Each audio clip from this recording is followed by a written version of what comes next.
মামু তোমার প্রতিদিন ইফতারের সময় নামাজের সময় দেখো, কিন্তু বাকি নামাজ গুলার সময় তোমাকে দেখো না কেন? আরে বাবা কইস না এলো। কেয়া মামু?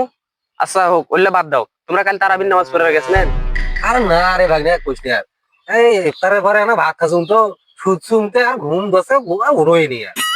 আচ্ছা মামু, তারাবির সময় না বাদে দাও, ফজরের সময় কই গেছেন?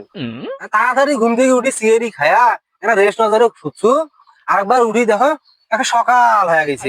তাইলে জহরের সময় কি করছেন? আরে মানে জ্বর সবাই এখানে কাজে ব্যস্ততা ছিল তো ওই জন্য হয়। আসরের নামাজ তো মনে পড়ে নাই, আসরের নামাজ পড়ছেন কি? সারাদিন কাজ করিয়ে শরীরে যে ক্লান্ত হয়েছিল কাছে তত বসছু, আবার উঠি দেখো কুদি যে আসরে নামাজ গেছে কবারে। ও, সারাদিন তাহলে দিনগুলো তোমার এইভাবে গেছে। মাগরিবের সময়? আরে ভাগ্নে এটা আমার খুব কোয়া লাগে। আমি ইফতারের সময় আমি সবার আগো। মামু তাইলে তোমরা ইফতার খাওয়ার যাম নাকি?